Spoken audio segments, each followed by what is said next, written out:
This episode of the Math Together show is brought to you by Exemplars, rich and engaging K-12 math performance tasks. Hi, and welcome to the Math Together show, where thoughtful math educators gather and learn together. I'm Heidi Subnani. I'm Sue Looney. And I'm Molly Volke. We're really excited that you're here with us today, and we're super excited for our guest who's going to talk about this question: how do we support and inspire teachers during this difficult year? So we would love for you, if you are watching, to say hi, put comments in the chat. If you have questions, we will try to get to those during the show as well. We always love to hear from you wherever you are joining us from. And we are also available to support and share resources. You can jump on our mailing list really easily. You can text the word Looney to 22828. So we'd like to be a lifeline of support. And if that's of interest to you, you can check that out.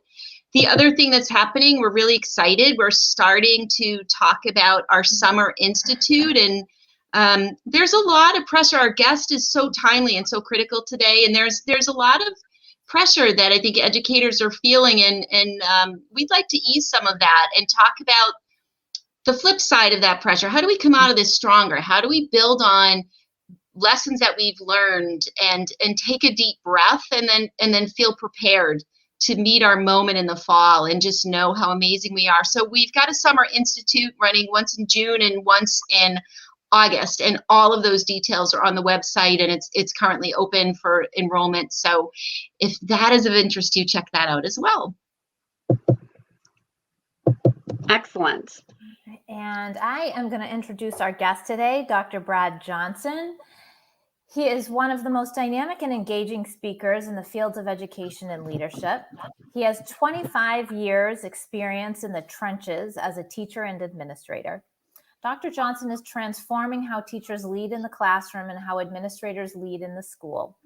He is a selfless leader who shares his vast experiences and expertise to help other educators maximize their potential. He is the author of multiple books, including the best-selling book, Dear Teacher, 100 Days of Inspirational Quotes and Anecdotes. So let's bring in Dr. Brad Johnson. Yes. Hey, thank you so much for having me. Hello, welcome.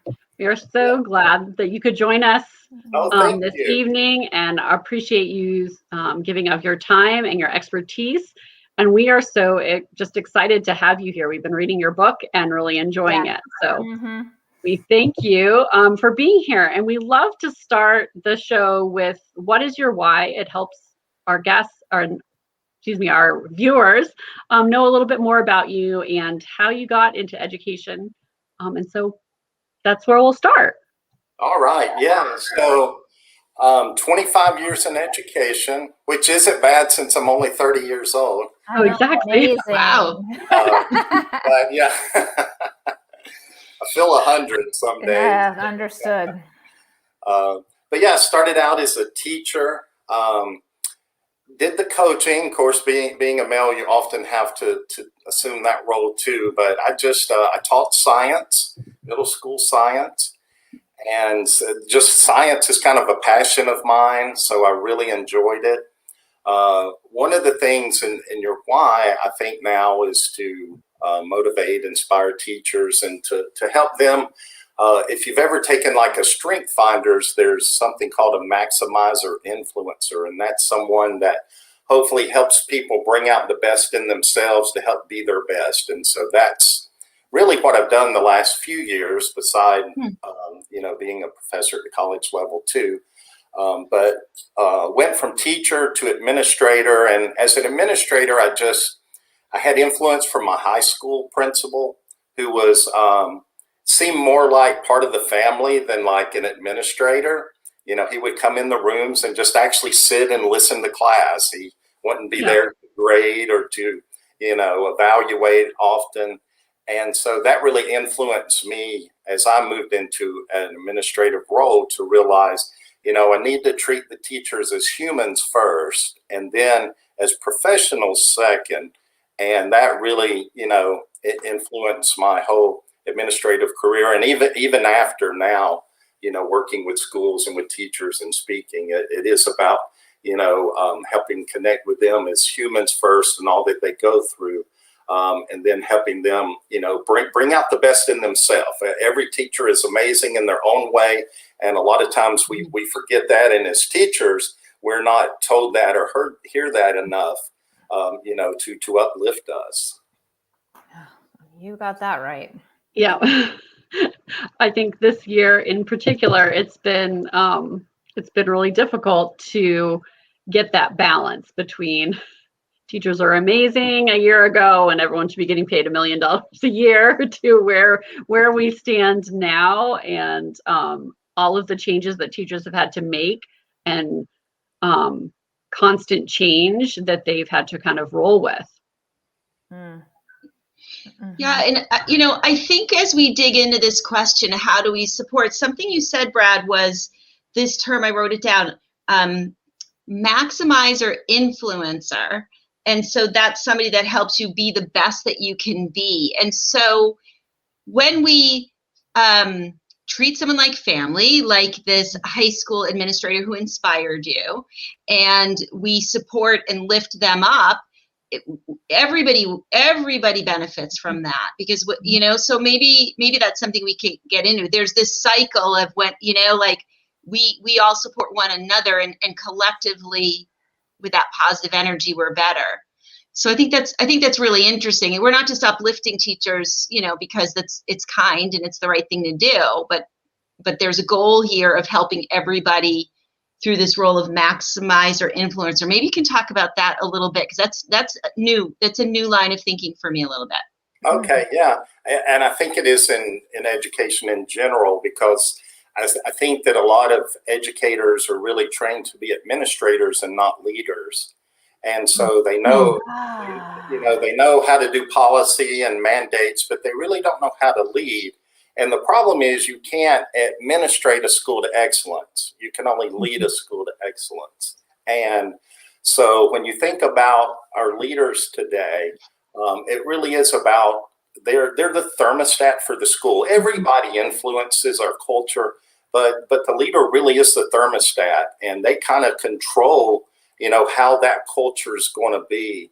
And so it really is up to them to set the example of building those interpersonal relationships. I probably get, hundreds of messages and, direct messages and things from people through all the different social media every week. And so many of, I hear things like, my principal doesn't even know my name. They don't know what I teach. They walk through the hall and they don't even look up and say hi. And I know there's a lot of great, administrators out there doing great things, but it's the little things sometimes, they're in such a hurry, and I understand the responsibility on them. But sometimes it's about just, stopping, taking time to develop those relationships, helping teachers be their best. You talk about that maximizer influencer. Yeah. One of my big things that I talk about is that we hire teachers for their talents, but then we manage them for their weaknesses. I remember my first year teaching, that the first thing, my first year, and now I thought I was hired for all my brilliance and great talents and all those great qualities. But the first thing they did was made me do a professional appraisal cycle, where I needed to pick 2 or 3 areas that I wanted to improve on. And that was my focus for my first year as a teacher. And I was like, how do you even know what you need to improve on in your first year? Like, why would you hire me if our whole goal is to work on what I don't do well? It's the same thing kind of with students. We focus so much time on trying to improve them in areas that they don't do well. We never really focus on what they excel at. Those are the things that are going to give them confidence and, boost their self-esteem and help them be successful. And so with that maximizer influencer, when principals understand, and any administrator, I'm hiring you for your talents. Let me help you develop those where that you can be great. And every teacher can be great with the talents they have within. If, we can identify them, develop them, and help them be their best, that's how they're going to be most successful. Right. And I mean, we need all teachers to be maximizer influencers, right? Like that's the goal, is for every teacher to bring out the best in every student. So it's weird that we don't already know that term well. Like we all should know it really well. Well, the word, I don't know if y'all have heard the word educare. It's EDUCERE. It's the root of education. And it literally means to bring or draw out the talents or the abilities of someone. And so that's what true education, we talk about filling of the bucket or lighting of a fire. And it's really not those things. It's really about what gifts, what talents, what strengths do you have? Let's bring them out and develop them, because that's where you're going to be successful in life. I always joke, like you watch America's Got Talent, and there's some, young child there that sings brilliantly. They're not really worried about how well they did in English or math. And not that those aren't important, but their talent is what's going to make them successful. And so, with students, we have so many students that, okay, they're not good at math, so we spend all our time trying to help them improve in math. And I'm not picking on math, we can take it. It's okay, we can take it. But we usually choose the ones that are standardized tests. Yes, of course. But my point is, like, instead of just our language arts, for example, so y'all won't run me off. But, so if they don't do well in language arts, we spend all our time, we pull them out of their other classes, their special classes, to emphasize that. And so it almost becomes the point where we take away their joy of learning, because we're never focused on those things. Students that are great in math, we look at, well, what are they weak in? And we focus on that. We never say, how great can you be in math? How great can you be in science? And, build on their passions and let them, that's where they're going to be their most successful. So Brad, sorry, go ahead, Sue. Well, I was just thinking about the role of an administrator is another line we could pull on, like who's uplifting those administrators, but a precursor to that, what are the barriers that prevent an administrator from doing those sorts of things, right? Because of course we all want this positivity. We know that that's what's right for children. So what are some of the barriers that we can help take down for administrators so that they can attend to this particular goal of being a maximizer influencer to their staff? Well, there's some dynamics you can't really control. Some districts don't want a principal at a school very long. I'm like, if you're going to hire a principal, it's kind of my same philosophy with a teacher. If you're hiring them for their talents, let them go be amazing with their talents. If you're hiring a principal for a school, give them a 5-year contract. Give them time to build that culture. The principal that was at my school, he'd probably been there 10 years. So, he was able to build that culture. In districts now, turnover for principals and administrators is as bad as teachers. A principal has probably a year, maybe 2 years and then, they're either moved to another school or, let go or whatever. And so we don't give them time to develop that type of culture. So that's number one. Number two, sometimes principals move towards like the least, as a teacher and parents having conflict, how often do they truly back the teachers like they should, instead of giving in to parents or giving in to, other outside sources? I tell administrators all the time, if you don't have your teachers back, you're never going to have their heart. And so they have got to defend their teachers, and the school, the stakeholders, the parents, they need to know that. That you're not going to come in and be able to make that division easy, because this principal has their teachers back. And, then you move from there. So there's certain dynamics that kind of need to be in place. We need administrators and, superintendents. I encourage them all the time, be in the schools. I know superintendents that never step in a school. And, how do you build those relationships? How can you influence your school level staff? And then the last thing is, a lot of times when you have someone that's really good, they quickly move them up to the district level. True. Instead of letting them stay in that school and be amazing and cultivate other leaders under them. So, there's kind of this deficiency in developing leadership, I think, in education. That's interesting. I have an administrative degree, and I did not talk about this stuff. And I was in a cohort. We all traveled together. We did every single class together in my administrative program. And I don't recall having these kinds of conversations talking about building the relationships before. It was a lot of budgeting and, all kinds of scheduling, budgeting. Yeah, a lot of that kind of stuff. I mean, I know that we did talk about that, but it's not like I took a course on building relationships with teachers and students. But that's exactly what school should be. On every level. I mean, you should be building relationships with the custodian and the secretaries and I probably had that office managers, whatever. But all of those people make the school come together, and relationships are the only way that happens. Yeah.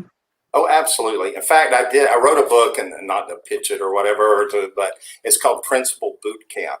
And it's called boot camp because it's a lot of things that administrators don't learn in their programs. So it's kind of like a fitness boot camp where you go and you learn things quick, and all that. So, but it is, and it's designed based on that. I walk through how that you learn about leadership, not just being an administrator, but actually a leader. Servant leader really is my emphasis. How to understand and lead yourself. Most leaders, the hardest person to lead is themselves, because you're so focused on self.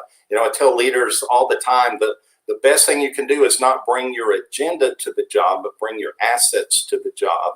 Because when you bring what you can give to others and help them become better, instead of, where can I get to my next level or whatever. And so the book is all about building relationships with all the different stakeholders and how that you do that successfully.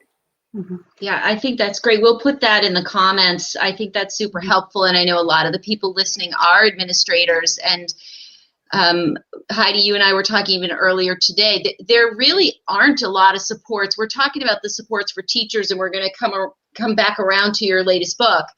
But there aren't a lot of supports for the administrators. So, I mean, we're sitting here talking about how an administrator can do a better job, perhaps. But who's developing that, and who's helping them? And we are in such a difficult moment right now. I mean, we need lifelines all over the place, I think. So we'll definitely share the title. Yeah, and I think Molly hit on the point that, and again, it's not their fault. They haven't been trained that way. Right. Our methodology of our leadership programs are pretty archaic. And, it really is that transactional leadership mindset of reward and punishment. Get in line, let's follow these mandates, let's, follow policies. And it doesn't give them a chance to, again, like you said, you didn't even really think about that in your program. And so we need to implement that more and help develop them. And I think better mentoring. I know some districts do a good job, but a lot of them really kind of just throw them out there to sink or swim. And it is tough, it really is. And so there's a lot of isolation in administration. I mean, if you work in a small district, that you might not even have another principal at your level to discuss the nitty-gritty things that happen for your job. I mean, bigger districts have multiple principals at levels, but smaller districts really don't. We have a lot of those around here. Probably offer no training, right? A couple of things that I suggest to them is read. CEOs average reading 60 books a year in the business world. So they're constantly reading. Yeah. So I encourage that for administrators. Hopefully they are anyway. And then get a mentor outside. They don't have to be another principal. I mentor, even when I was in education, I mentored people in other fields, and I still do, not just administrators, but people in business and stuff, because, understanding good leadership really transcends any field. It's about that interacting with people and how to build people up and how to lead them. So, but I think every new administrator should have someone that, because like you said, it's so isolating. They need to have someone they feel comfortable sharing with and, kind of being vulnerable with, and getting feedback from, that's not in a position of authority to them, so that they are hesitant to do it. Yeah, I think that's key. I think that's, one of those elements when we put in new teachers into the role. It is going back to what you're saying earlier, we think that we're hired, right, for all of the talents that we're bringing in. It turns out that, that's not necessarily the case all the time. But it's that idea of, okay, so how do I, with a mentor, then you have that opportunity for them to see and point out those good things. And point out like where some of your strengths are and how you can build on those. And I think that's such a shift in many of the ways that we think about education right now. Everything is, let me pinpoint your area of weakness, and then I'm going to apply this intervention. And I think that's what happens from at every level. At every level. So from teacher to student to, all the way down, we think about, okay, so what is it that needs to be fixed, versus what is your area of strength, and how can we build on that? How can that maybe at some point overcome maybe an area that is an area of weakness? Or, if you are only in a position, if you don't have a mentor or a coach, a content level coach or etc., you don't have someone you can go to and get good feedback from. And so there's not always a trusting relationship there to say, this is something I would like feedback on. And in order to get that, that's a lot of trust and vulnerability that people have to be willing to give, I think. But that's part of the culture that he was talking about building, right? I mean, not having the amount of time principals really do turn over, and oftentimes principals are a stepping stone to another administrative thing. So that's a short-lived job. I don't know. I feel like we're in a place right now where we actually have opportunities to reflect on a lot of this stuff. Like we're talking about, emerging stronger, which is, hopefully we'll have people join us to talk about this summer.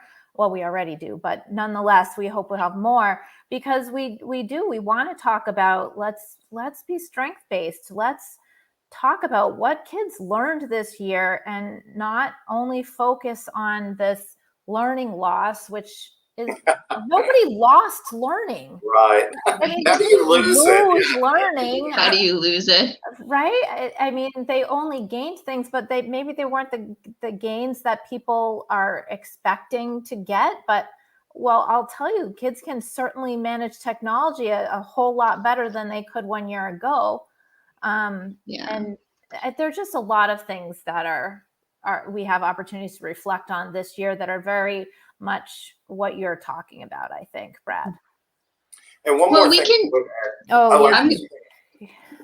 We can merge it into how we share through this. Well, I was just going to say quickly, that one thing I think for administrators is that there is a lot of pressure on them to perform immediately. And so to them, getting things in order, mandates and things like that, they don't really see, some of them don't see, and with good reason, because there is such pressure on them, well, do I really, is the relationship should be my focus. But at the end of the day, that once you get everyone on board with you and your vision and buy-in and things like that, then everyone is fixing those issues if there are issues instead of them having to do it alone. And so that's the last thing I would say on that. Yeah, as far as the dear teacher, I don't know if y'all had questions for me, or you want me just to... Well, I just think if you can share some of the messaging that we can convey. So we've talked a lot about leadership. So this book is such a wonderful compilation of affirmations, and maybe you can share a couple of stories about, some key messages that we can get out and how we do that to build that rapport that's so critical for the school to function as, this positive family is the word you used at the beginning. Well, I think a couple of things. I think teachers oftentimes feel like they're in competition, either for attention from administrators or, who has the best classroom or anything to kind of get affirmation that you're talking about, instead of realizing we're on a team and that, when we bring our talents to the team as a whole, we're going to be much better, function much better, be more effective. I think you also feel less isolated. We talk about, administrators feeling isolated, but teachers still do as well. Even if you're on a team, think about how often you really do actually get to do your common planning time, for instance. That's, rare. It's rare.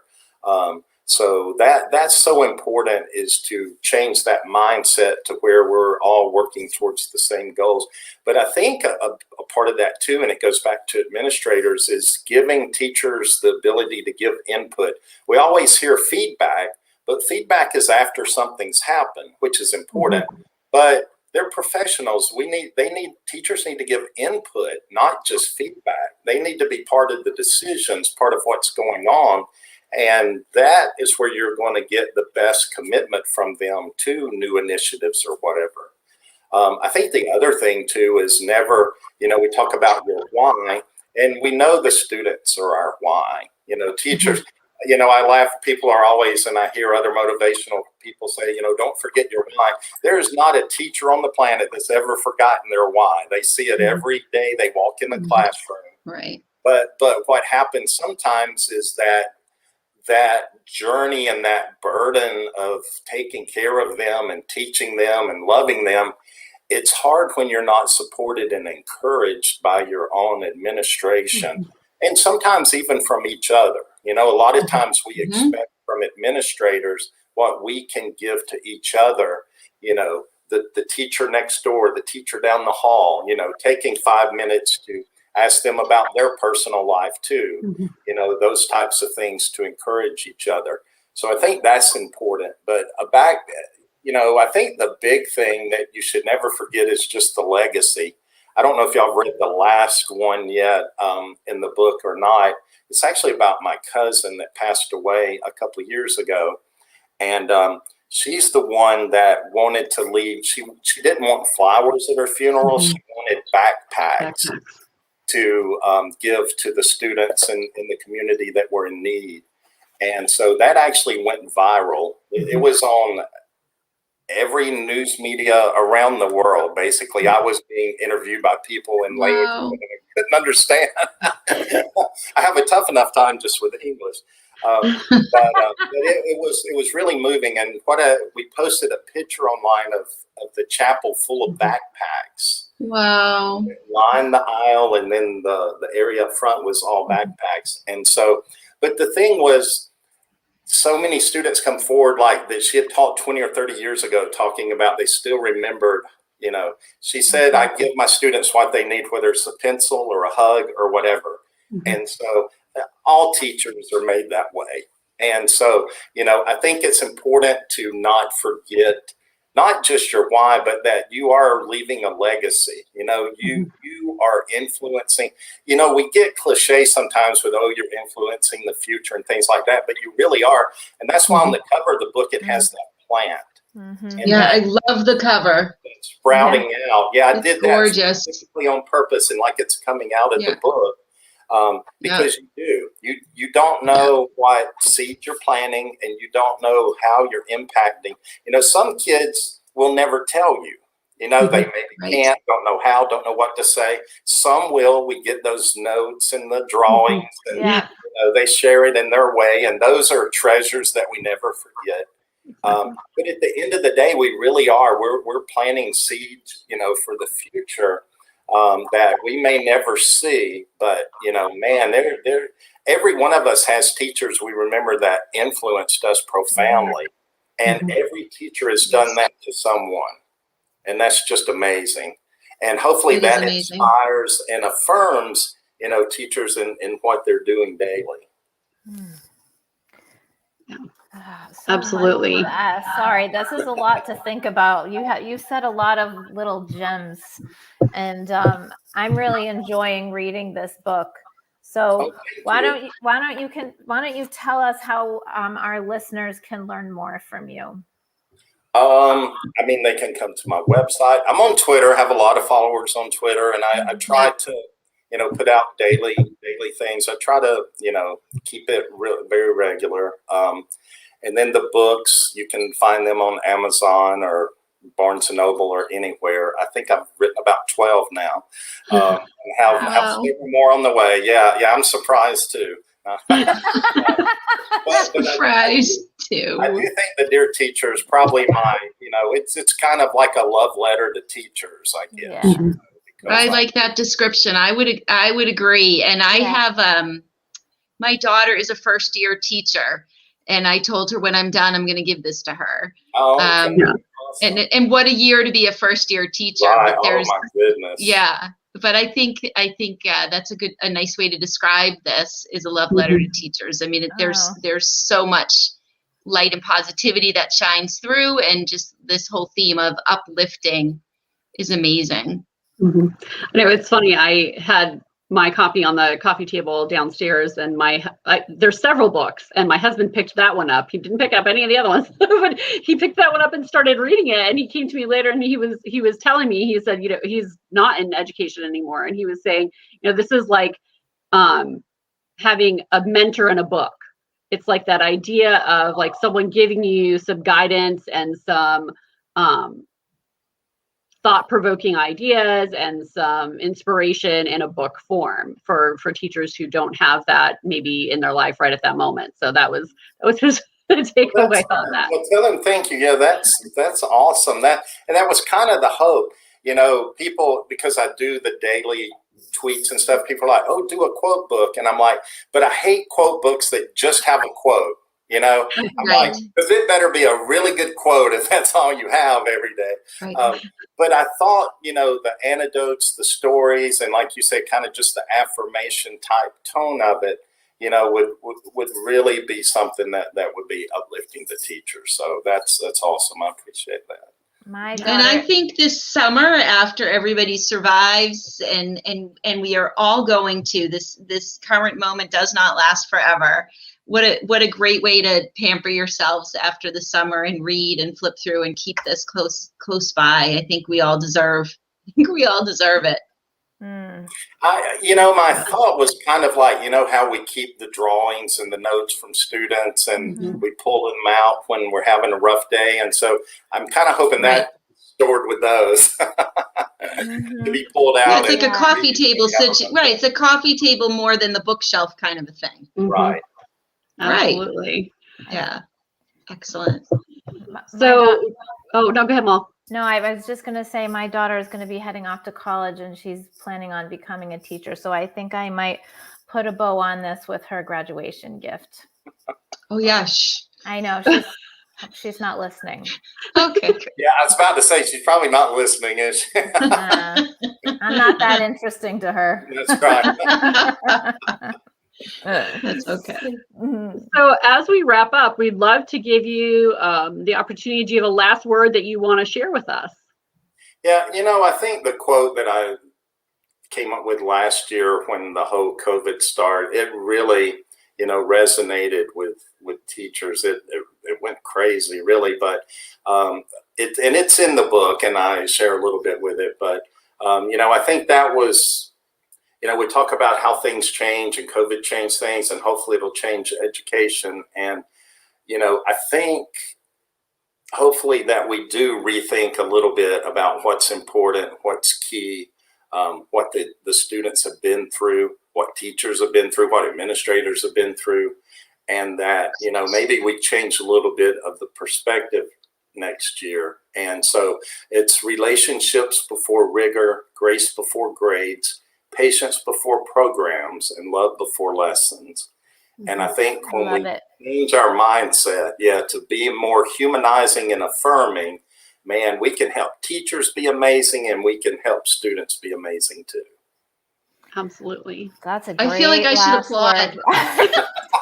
Excellent. That's how I almost did. You can throw confetti. Yeah. Oh, that would have been good too. Thank you so much for your time tonight, and just for being who you are. We need you, and that leadership that you're providing for all of us, so that we can all lead with grace and with love and with all those things, is just so much needed and so appreciated. So thank you so much. Thank you. Thank you for having me. All right. Bye. Bye, Brad. Okay. That was awesome. Yeah. So it ties into where we want to go. We understand that there's issues with equity of how students received education this year, and we understand we've all been through trauma, but we want to focus on the positive and lift everyone up. So just a reminder about the Institute. Check out the website if that is of interest to you. That is for teams of teachers coming from the same school or district to join together. It's not a single teacher opportunity. This is for teams to come together to strategize about how to meet the moment. So certainly check that out on our website if that's of interest to you. You can receive our text resources, lots of free stuff on the website. So definitely reach out, let us know if we can help you. And we appreciate, we see you, we hear you, we know that it's hard right now. So next week, we have a couple of friends joining us from Teachers to Teachers Global, who we have all volunteered with. And so we are super excited to speak with them next week. So we hope that you will join us then. Until then, always be curious. Good night, everyone. Take good care. Bye-bye.